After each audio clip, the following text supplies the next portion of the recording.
नमस्कार दोस्तों, मैं श्रीकांत एक बार फिर से स्वागत करता हूं आपके फेवरेट चैनल सुपर एजुकेशन में।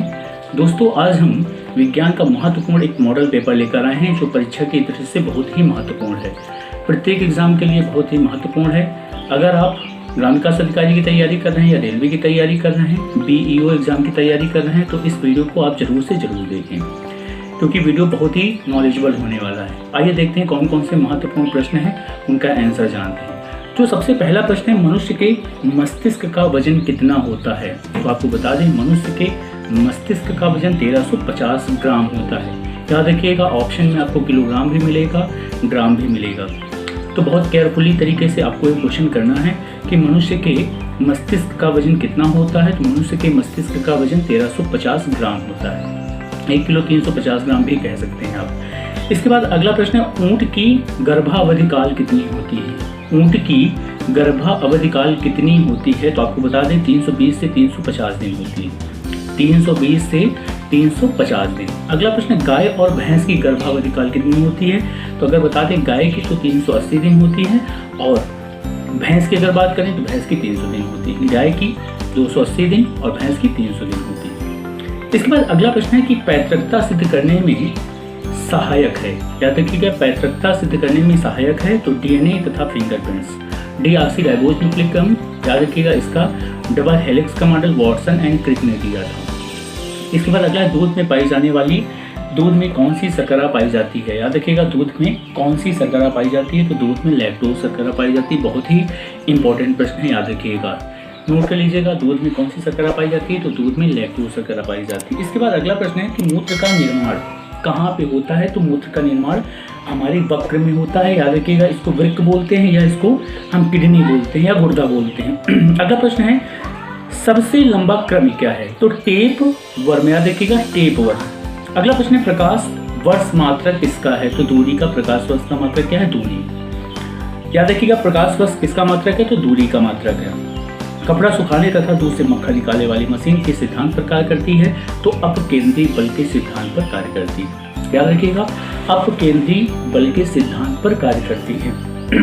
अगला प्रश्न है जो साइंस से है, एक अश्व शक्ति किसके कितने वाट के बराबर होता है? तो 746 वाट के बराबर होता है। 786 मत लगा दीजिएगा। एक अश्व शक्ति, एक हार्स पावर इसको बोलते हैं, कितने वाट के बराबर होता है? तो 746 वाट के बराबर होता है। जल का घनत्व अधिकतम, आयतन तथा न्यूनतम कब होता है? तो 4 डिग्री सेंटीग्रेड पर। याद रखिएगा, घनत्व अधिकतम तथा आयतन न्यूनतम, घनत्व अधिकतम और आयतन न्यूनतम 4 डिग्री सेंटीग्रेड पर होता है। याद रखिएगा, कितने डिग्री सेंटीग्रेड पर? 4 डिग्री सेंटीग्रेड पर। अगले, पदार्थ का लघुत्तम अंश क्या होता है? तो क्वार्क। याद रखिएगा, पदार्थ का लघुत्तम अंश क्या होता है? क्वार्क होता है। अगला प्रश्न है कि लेंस की क्षमता का मात्रक। दोस्तों, ये प्रश्न बहुत ही इंपॉर्टेंट है। कई बार एग्जाम में ये पूछा गया है कि लेंस का जो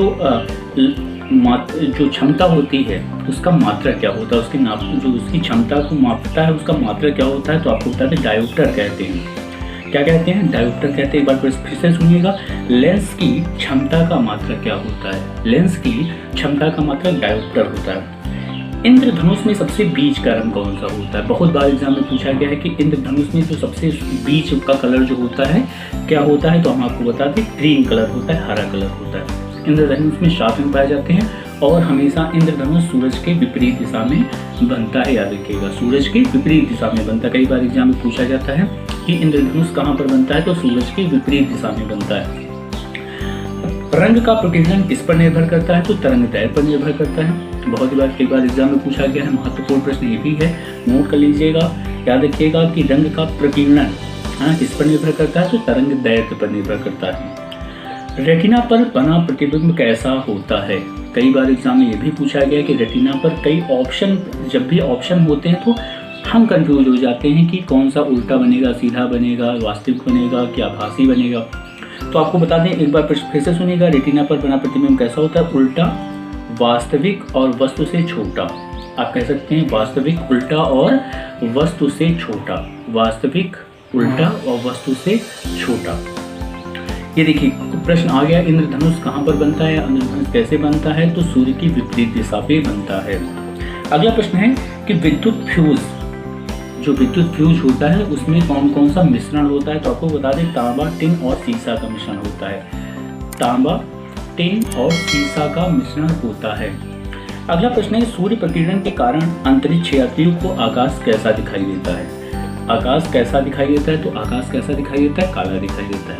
और अगर हम आकाश से पृथ्वी को देखें तो पृथ्वी कैसी दिखाई देती है? नीली दिखाई देती है। ठीक है, जल की अधिकता के कारण पृथ्वी नीली दिखाई देती है। अगला प्रश्न है, समुद्र का जल नीला दिखाई देता है किसके कारण? तो प्रकाश के प्रकीर्णन के कारण समुद्र का जल नीला दिखाई देता है। अगला प्रश्न है, वायु का बुलबुला जल में कैसा व्यवहार करता है? तो अवतल लेंस, उत्तल लेंस, ऐसे प्रश्न पूछा जाता है ना। याद रखिएगा, जब भी जो बुलबुला होता है वो कैसा व्यवहार करता है? तो अवतल लेंस की तरह व्यवहार करता है। किस तरह व्यवहार करता है? अवतल लेंस की तरह व्यवहार करता है। इसके बाद अगला प्रश्न है, तारों के टिमटिमाने का कारण क्या है? तारों के टिमटिमाने का कारण क्या है? तो प्रकाश का परावर्तन। याद रखिएगा, प्रकाश का अपवर्तन। तारों के टिमटिमाने का कारण प्रकाश का अपवर्तन। अगला प्रश्न है, हीरा का चमकना तथा मगमरीच का पूर्ण आंतरिक परावर्तन के कारण होता है। इसके कारण होता है? पूर्ण आंतरिक परावर्तन के कारण होता है। ये तो कुछ रहे महत्वपूर्ण प्रश्न। 2-3 प्रश्न और जान लेंगे कौन कौन से हैं जो परीक्षा के दृष्टि से बहुत महत्वपूर्ण है। कैंडिला किसका मात्रक होता है? तो ज्योति तीव्रता का मात्रक कैंडिला होता है। इसका होता है ज्योति तीव्रता का। कैंडिला किसका मात्रक है? ज्योति तीव्रता का मात्रक है। इसके बाद अगला प्रश्न है कि बल्ब का फिलामेंट किसका बना होता है? याद रखिएगा, टंगस्टन का बना होता है। ये फ्यूज का नहीं है, किसका है? ये बल्ब का जो होता है टंगस्टन का बना होता है। बहुत ही इसमें क्या करता है? एब्जॉर्ब करने की क्षमता बहुत ज़्यादा होती है। लगभग 6000 डिग्री सेंटीग्रेड तक ये क्या कर सकता है? ये नहीं गलता है। इतना ज़्यादा क्या होता है? इसमें कैपेसिटी होती है। इसके बाद अगला प्रश्न है, सूर्य की ऊर्जा का स्रोत क्या है? सूर्य की ऊर्जा का स्रोत नाभिकीय संलयन है। सूर्य की ऊर्जा का स्रोत क्या है? नाभिकीय संलयन है। रॉकेट की गति किस पर आधारित होती है? तो संवेग संरक्षण के सिद्धांत पर आधारित होती है। किस पर आधारित होती है? संवेग संरक्षण के सिद्धांत पर आधारित होती है। इसके बाद अगला प्रश्न है, मूल रंग कौन कौन से होते हैं? तो नीला, लाल और हरा। याद रखिएगा, नीला, लाल और हरा ये मूल रंग होते हैं।